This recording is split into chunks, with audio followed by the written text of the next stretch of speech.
Good morning and welcome back, ladies, gents and Pikachus, to another analysis and breakdown of the Quran of the Muslims. Yes, we'll be breaking this thing down verse by verse once again into factual, logical statements in English so that we can understand who or what is Allah, what does he mean by the contents of his book here, and more importantly for us as non-believers, how does this affect us in our lives in the world today? So before I start, as I always do, I'm going to tell you now, if you wish to fact check any of the things I say or have any questions over my accuracy, please first buy, translate and read one of these, an Arabic only Quran, which is the word of Allah, not the English one because it's different, and not Quran.com because it's romanticised with lots of pieces missing. If you wish to be absolutely sure and fact check me, you have to do it with Allah's word, which is this.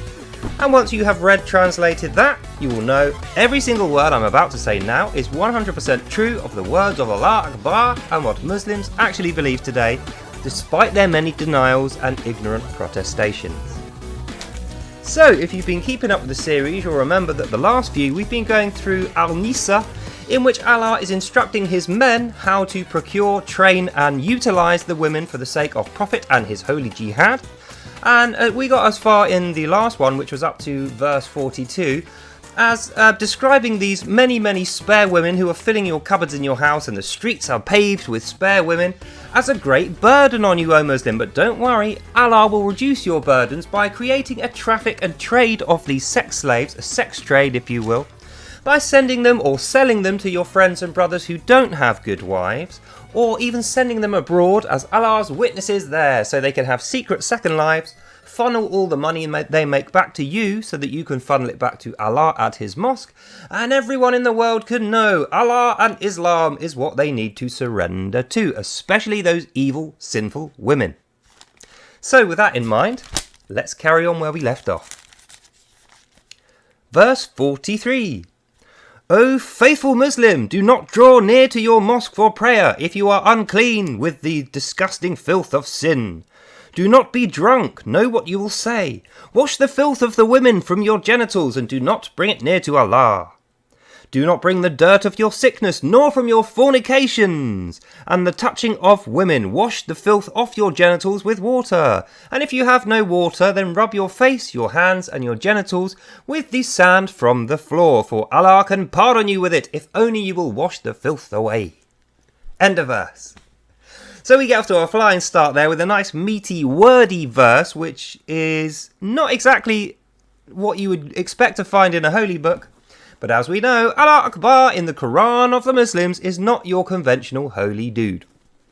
So if we break it down, the reason he's saying this is obviously, even though it's called the Book of Women, Al-NIISA, it is a book for men to learn about how to use the women in your right hand to, enact the cause of Allah and make money for the mosque. So that's what he's saying now.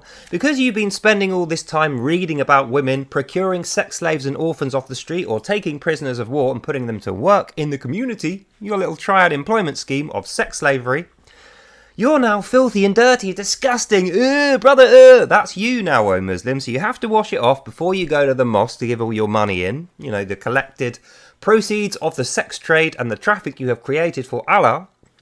So that's why he's describing here, if you go to your mosque, don't even go near it if you're unclean from the womanly filth and sin. Do not be drunk. Now it's interesting he specifies don't be drunk, because I thought Muslims didn't drink because they weren't allowed to. But obviously if Allah is saying it in the Quran, they must do some drinking. But I think the reason it's an Al-NIISA is they're lumping it in with the sins of the woman. They're going to blame this on the women, the fact that the men get drunk. Maybe they're on dates with the woman and they're getting them drunk to try and entice them into sex work willingly, so they can make more money and have less of a burden. That's not in there, that's just my interpretation of why they might be drunk and also blaming it on the women. But I suppose they could just be getting drunk on their own and then wanting to blame it on the women, because they seem to be in a good habit of doing that, and Allah is encouraging them in order that they do that, because they have to remain as sinless as possible. Despite the fact that Allah says there is no such thing as a sinless Muslim, they're all fornicators all of the time. In the words of Allah, if you don't believe me, buy it, translate it and read it yourself. So, then we carry on.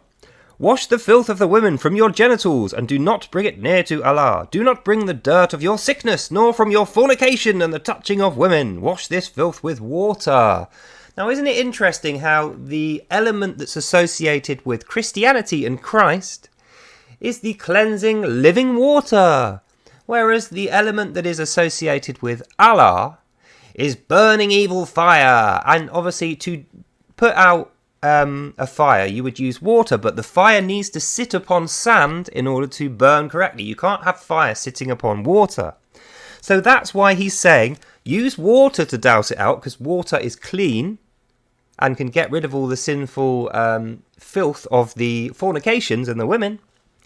But if you can't get that, just use sand. Even though it's not really going to clean you off, it's going to make it look clean. And as we know, Allah is all about face. As long as you appear clean, then you can get away with not being 100% clean. As long as it's not obvious to other people, you can get away with it. And that's what he's saying this for. So then he carries on. Wash this filth off with water. If you have no water, then rub your face, hands and genitals with the sands of the ground. For Allah can pardon you if only you would wash away the filth. So I think it's obvious why he's saying this. He's saying this because now that you've spent so much time with these women, procuring and training the women, you're seeped in the filth and sin of the woman. The sin of the sexuality of the female is upon you, O Muslim. Brother, that's you, and you have to wash it off. Not only do you have to wash it off, you're washing it off because you're en route to your mosque to hand all those proceeds in. All the profit you made from the women, you got to give it to the mosque. And when you turn up, you don't want to be steeped in filth and sin and then also giving away money as a tax, which is basically as good as a usury to the mosque. That's what it is, even though they don't call it that. Because then you'd just be totally sinful and Allah would have to burn you and correct you. So wash it off, then give your money to the mosque, then Wallah Akbar, pray. Then you can go back to your life of being a pimp, in the words of Allah. In the causes of Allah, I should say, not in the words of Allah. So that's what this means. And we move on. 44. Have you not seen those who offer to Allah only filth? Those whose portion is wrath from this book, the Jews and Christians. They do purchase only error and desire to lead you back away towards the filth. End of verse. So it's very interesting. This is in the book of women, isn't it? Have you not seen those who offer to Allah only filth? So maybe he's talking about the women from the Jew and Christian camps, which you stole in your attacks, you know, the prisoners of war, which other Muslims will claim because they only read this one, the work of Satan, which Allah tells you not to read, infidel Muslims. They'll claim in that one that this doesn't happen, but in Allah's word, in Arabic, the original unchanged one, dictated by Muhammad, he expressly permits and encourages the taking of Jew and Christian sex slaves and says they're only in evil, it's only fornication to have sex with these women because they are worshippers of Judaism and Christianity. So you can just force them into surrender and make them become Islamic by shouting at them, beating them, starving them and making them sleep outside on the floor. Once you've done that, then you can sleep with them. It's absolutely fine. You don't need consent, of course, in the words of Allah. Neither do you need any other encouragement or reason more than you won't be seen as treating them fairly in the eyes of merciful Allah unless you are constantly having sex with these women and then going to the mosque to whinge about how sinful they are. That's exactly what he tells you to do. So I think if we break it down, that's why he's saying, have you not seen those who offer Allah only filth?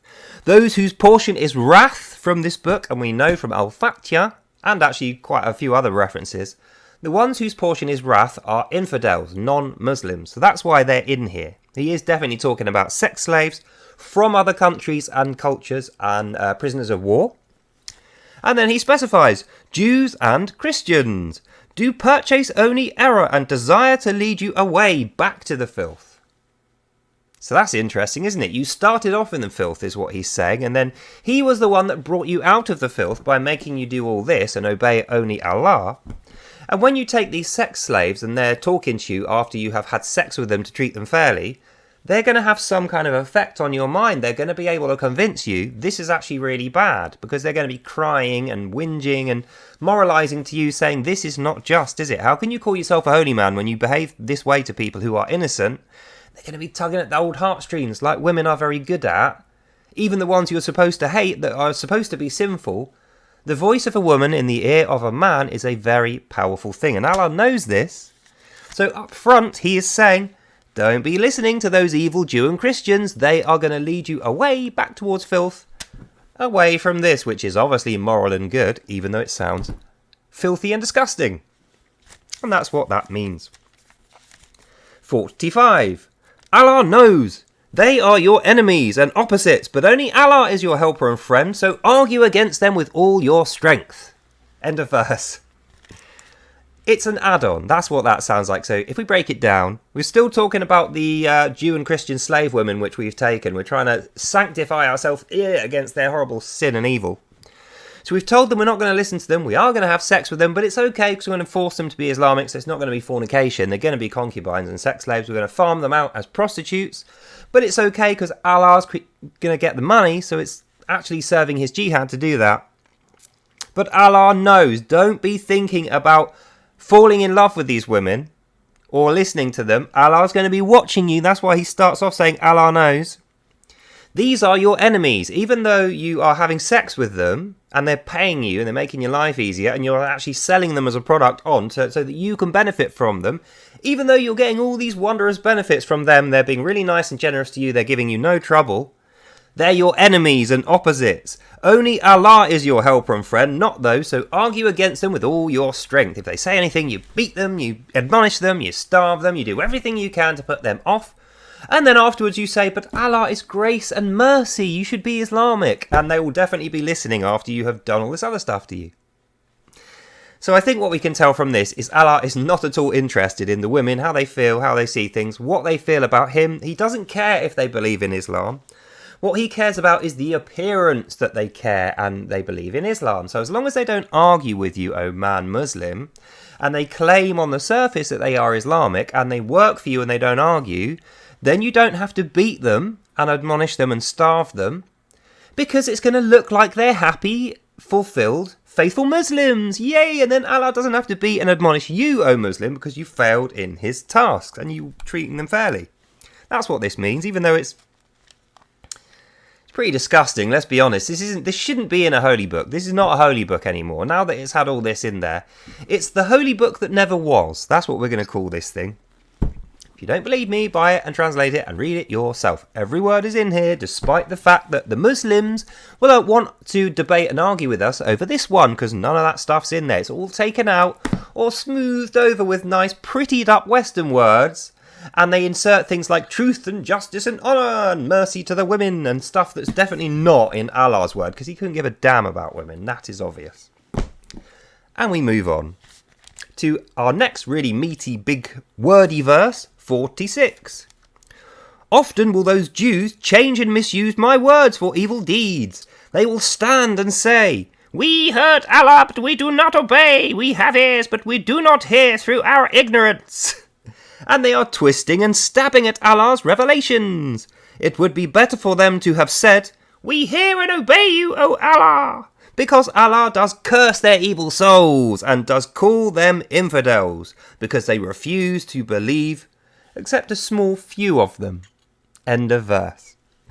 So, if we break this one down, this is him talking about the Jew women, but also just generally other Jews, I feel.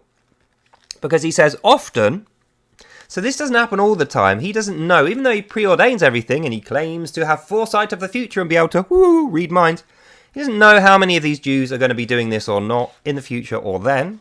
So he starts off often, many of the times that he is talking about, but not all, often, well, those Jews change and misuse my words for evil deeds.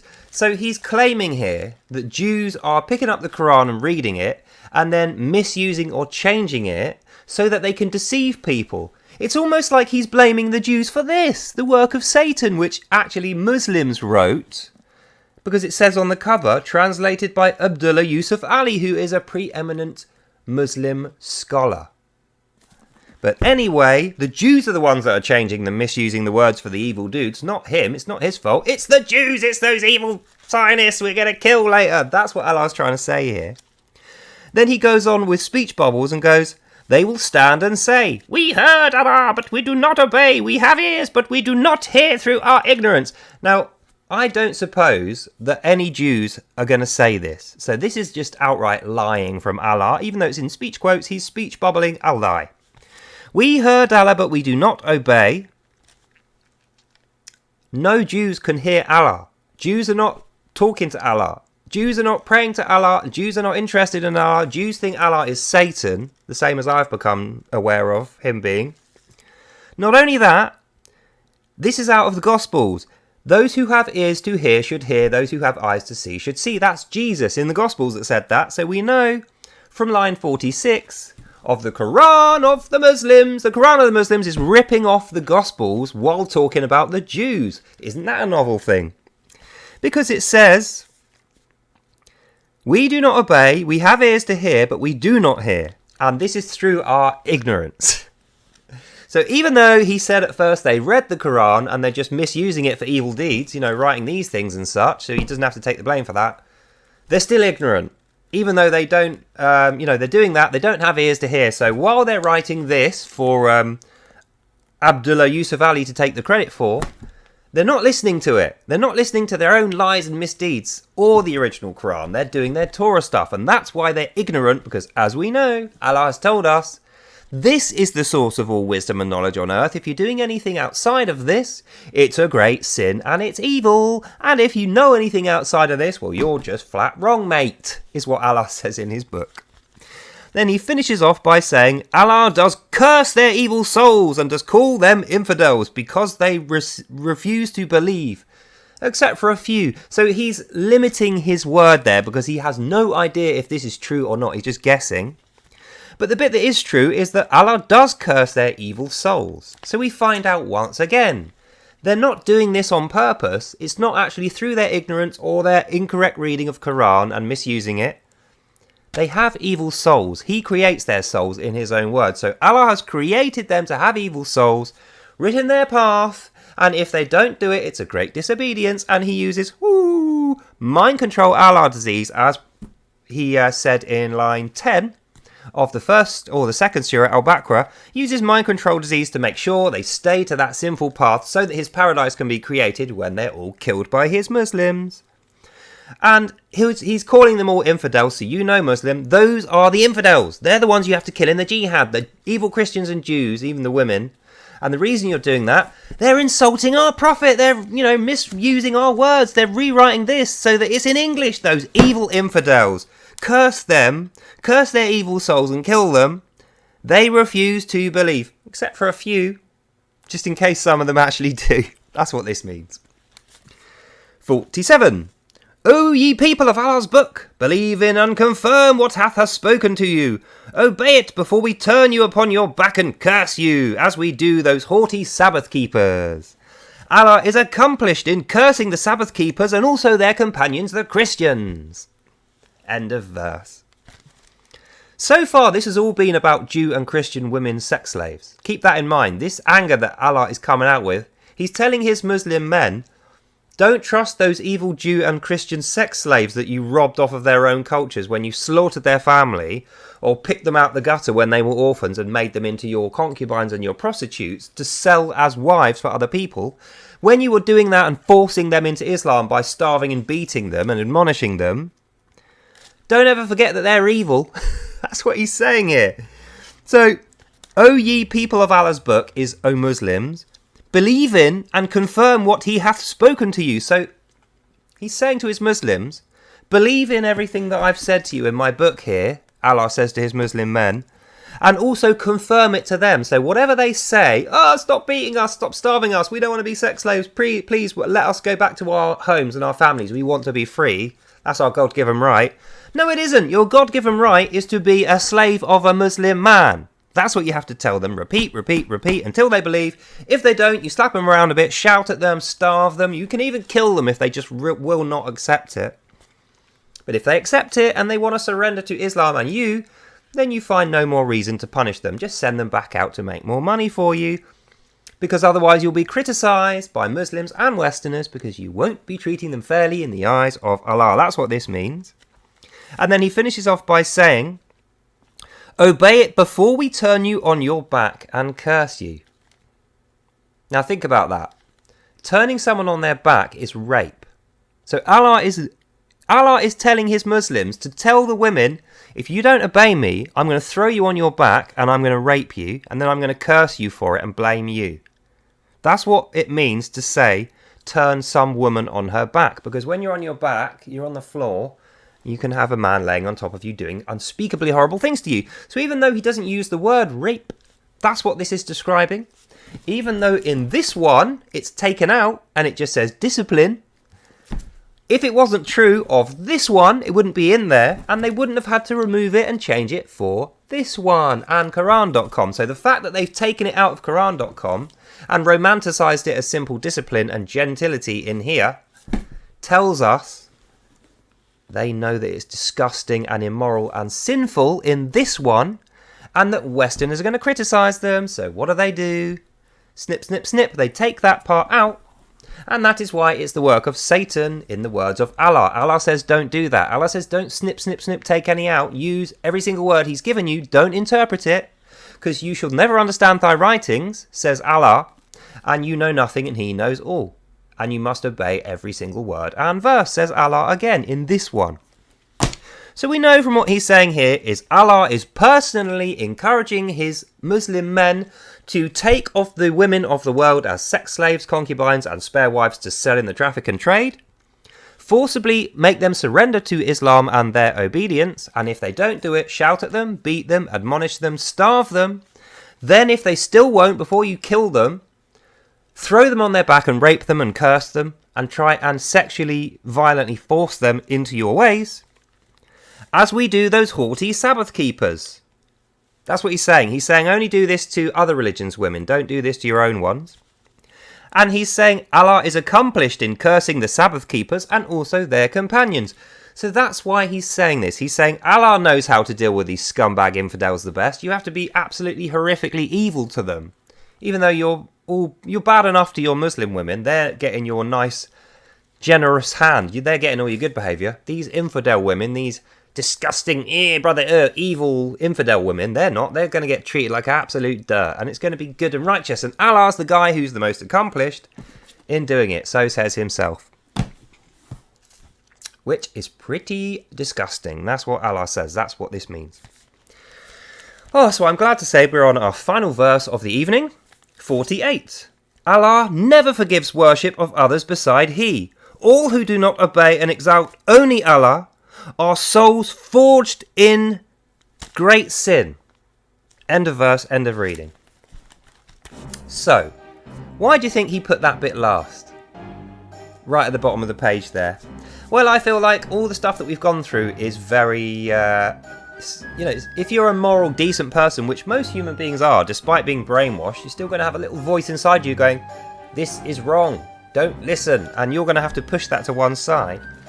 So Allah is saying, Allah never forgives other worships beside Him. So that voice in there that's coming from God, ignore that is what he's saying. Don't be worshipping other voices. That one in there, you ignore that. That's the voice of Satan according to Allah. Only worship Allah.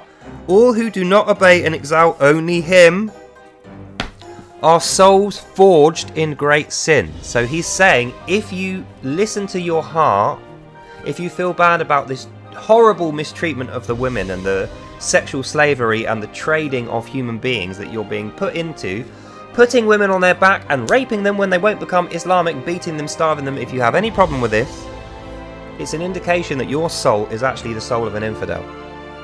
Even if you're a faithful Muslim, you do everything else right. If you don't do this bit for the cause of the holy jihad, which is of course why you have all these women in the first place, you're an infidel, and that means off with your head.